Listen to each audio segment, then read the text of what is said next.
abençoados com toda a bênção. Bem, neste tema, a apostasia e o livre-arbítrio, depois de uma minuciosa investigação que fizemos, todos os grupos cristãos existentes atualmente, todos creem que o homem tem um livre-arbítrio para decidir pelo destino de sua alma ou de sua salvação. O único ministério que ficou fora disso é crescendo em graça, ou seja, que estamos como os salmões contra a corrente, porque todos creem no chamado livre-arbítrio. Então, é importante que teu irmão e que tu, irmão, saibas que, lembre-se que nós servimos a Deus com a mente. Portanto, o conhecimento é bem importante para todo abençoado que vai ser transformado e para que saibas como tratar com os espíritos que te rodeiam, as atitudes, as opiniões, a forma de ensinos que existem, tem que ver muito com a formação e com o teu crescimento espiritual. Portanto, a primeira coisa que nós perguntamos é o que significa o livre-arbítrio? Ou seja, essa livre vontade do homem para decidir pelo estado final de seu espírito. Imagine, eu pude deduzir que o que significa é que o ser humano é dono de si e que o ser humano tem a faculdade de decidir o final de seu destino e decidir se salva ou não. Deus fica ausente das decisões de sua criação. É como se pudéssemos dizer que Deus fez uma criação, amou tanto essa criação, a escolheu, fez duas sementes dessa criação e agora ele espera que lhe façam o favor de formar-lhe uma família. Ou seja, ele fica, não, então, a condição atual do homem, o estado caído onde ele se encontra, e imagine que o homem decide formar uma família para Deus. E se o homem decide que não, pois Deus ficou plantado, ficou sem família, ficou sem propósito. Tudo o que ele fez se foi para a pique, como dizem. Perdeu tempo, Deus. Bom, assim é que pensa todo o sistema protestante, católico, todos os grupos cristãos pensam que está no homem tomar essa decisão. Agora, por isso é que existe um perito arquiteto. Por isso é que existiu um homem como Paulo. Deus o escolheu, o livrou de tomar opiniões dos apóstolos. Por isso é que ele disse, eu, apóstolo, não de homem nem por homem, senão por Jesus Cristo mesmo. Porque se Cristo não revela o que vamos falar logo, então Paulo também seria outro mais que foi educado pelos homens. Lembre-se que a criação esteve caída desde Adão até a morte de Jesus Cristo, caída em sua humana sabedoria. Então, chegou um momento na história onde Deus toma ação e escolhe o apóstolo Paulo para deixar um fundamento estabelecido. E até mesmo esse fundamento estabelecido caiu em mãos dos homens, mas não puderam mudá-lo. Ficou escrito, plasmado em 14 epístolas. E então, pois a manifestação do segundo ungido do Senhor, as duas testemunhas que estão sobre a terra, conforme Zacarias 4:11, Deus se manifesta em minha pessoa em 1973 e revive esse fundamento que estava aí jogado aí com mato e ervas. Um fundamento que ninguém podia ver e que até agora não tem podido ver. E manifestou em mim confiar nessas 14 epístolas para estabelecer um povo e edificar a amada do Senhor, a igreja que está edificada sobre as 14 epístolas do apóstolo Paulo. Agora, o que diz o apóstolo Paulo, O que diz o apóstolo Paulo quanto à livre vontade do homem para formar um povo? Bom, Paulo diz em Efésios, capítulo 1, versos 5 ao 11, diz: em amor, havendo-nos predestinado para ser adotados filhos seus por meio de Jesus Cristo, segundo o puro afeto de sua vontade. Aqui já não entra a vontade do homem. E sabe por que não entra? Porque o homem diz, não, que isso é um favoritismo, isso é um capricho de Deus. E faz acepção de pessoas, pois não, diz aqui que é um ato de amor, não um capricho, nem acepção de pessoas. Diz aqui que é um ato de amor, em amor havendo-nos predestinado. Predestinação é a palavra oposta ao livre-arbítrio. Nós, no Ministério Crescendo em Graça, cremos que o livre-arbítrio é o começo da apostasia. Isso é pura apostasia, crer que o homem tem livre-arbítrio para a salvação.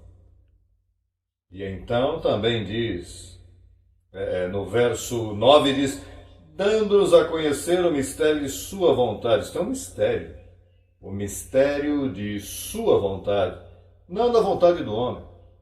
Mistério de sua vontade, a predestinação.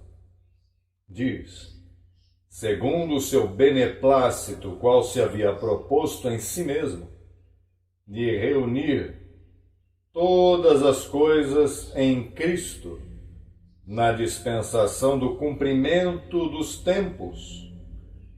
Guarde essa orelhinha aí. Na dispensação do cumprimento dos tempos. Assim os que estão no céu como as que estão na terra. Deus atua sobre todas estas coisas. A única coisa é que toma o seu tempo, a dispensação para o tempo. Em 1973, decidiu ele: agora volto à terra, agora faço minha presença para executar o ato final da transformação e do juízo que vem sobre a terra. Diz o verso 11: nele assim também tivemos herança, havendo sido predestinados conforme ao propósito daquele que faz todas as coisas segundo o desígnio de sua vontade. Veja como diz sua vontade. A vontade do homem aqui não leva conta. Portanto, há que ter a sabedoria, essa sabedoria oculta, esse mistério de sua vontade, que é o que nós contamos para pregar, para ensinar e para edificar a igreja. Porque está a sabedoria humana. Veja que o apóstolo Pedro escreveu em sua primeira epístola, sua primeira carta. Ele não usa a palavra predestinação. Ele usa uma palavra. Veja o capítulo 1, verso 2 de sua primeira carta. Diz, eleitos segundo a presciência de Deus Pai em santificação do Espírito, para obedecer e sermos aspergidos com o sangue de Jesus Cristo, graça e paz vos sejam multiplicados. Veja o que diz. Presciência, mantenha essa palavra. Presciência significa que Deus sabia que você ia dizer que sim, mas ele não podia executar esse sim em ti. Em outras palavras, que Deus sabia, mas você não sabia, mas você poderia ter dito que não e Deus ficaria plantado em seu lugar. em sua posição com o ser humano e morreu por ele, fez todo esse plano, e o homem tinha a capacidade de formar essa família. Assim que o apóstolo Pedro, mais uma vez, mostra sua maldade e sua condição teológica caída, fora da aliança espiritual. Agora veja o que diz segunda carta a Timóteo, capítulo 1, verso 9 e 10. Vamos ler. Deste verso diz, verso 9 e 10, que nos salvou e chamou com chamamento santo, não conforme as nossas obras, ou seja, não conforme nossa vontade, não conforme a obra que podemos produzir para a salvação. Diz, não conforme nossas obras, senão segundo o propósito seu, e a graça que nos foi dada em Cristo Jesus antes dos tempos dos séculos. Quer dizer que essa graça, fomos selados desde antes dos tempos dos séculos, desde antes da fundação do mundo, desde antes de participar de carne e sangue, já havíamos sido selados e escolhidos com essa graça salvadora. Então, vemos aí a ausência da vontade humana. Verso 48 de Atos 13, vamos buscar agora em Atos, livro histórico, ali Lucas nos lançou um pouquinho de luz, quando no capítulo 13, verso 48 diz, os gentios, ouvindo isto, se regozijavam e glorificavam a palavra do Senhor. E creram todos os que estavam ordenados para a vida eterna. Quem creu? Diga comigo, os que estavam ordenados para a vida eterna. Isso é predestinação, isso é propósito seu. Esse é o mistério de sua vontade. Creram porque estavam ordenados. Atos 16, 14, diz no verso 14, então uma mulher chamada Lídia, vendedora de púrpura da cidade de Tiatira, que adorava a Deus, estava ouvindo a Paulo. E o Senhor abriu o coração dela para que estivesse atenta ao que Paulo dizia. Diz que o Senhor abriu o coração dela. Então, ele já não teve nada que ver aqui, foi Deus que tirou o véu, para que estivesse atenta ao que Paulo dizia. Por isso é que o nosso ministério, os que chegaram é porque Deus os trouxe. E os que se foram, é porque não são dignos de estarem nesta festa.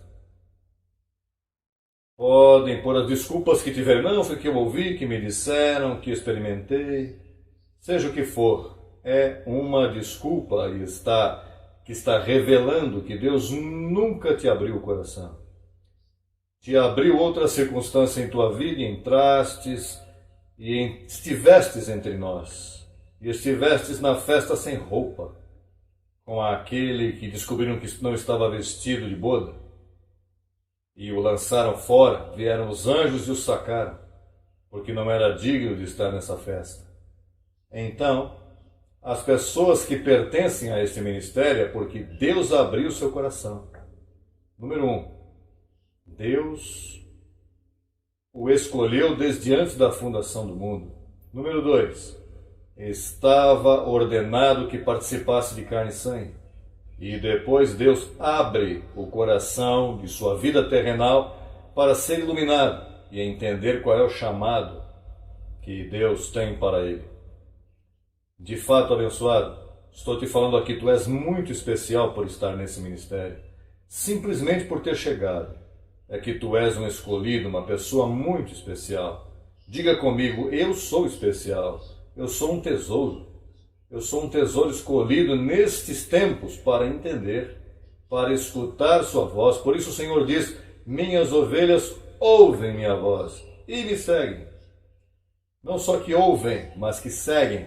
Tomam decisão mas é Deus mesmo tomando a decisão por ti. Salomão uma vez disse, multidões de pensamentos chegam ao homem, mas sobre toda essa multidão de pensamentos, pensamento do Senhor é o que toma lugar em sua vida. Então,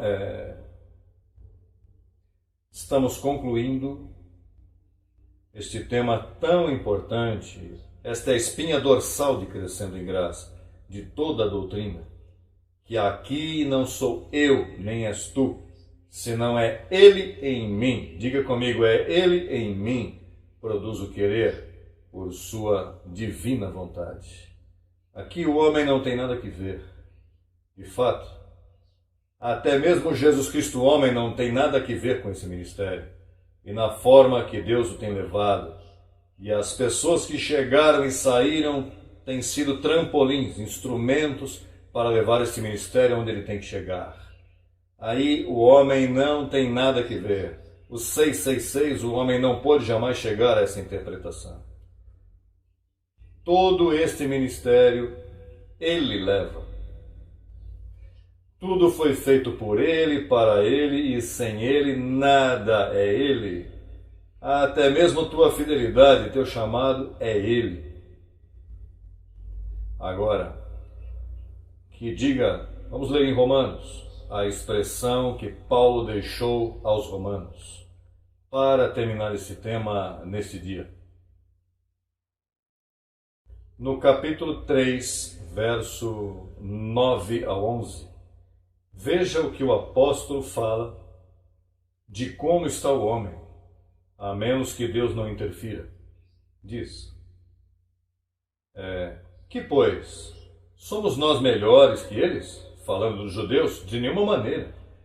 Pois já acusamos a judeus e a gentios de que todos estão debaixo do pecado. Isso é, antes da cruz.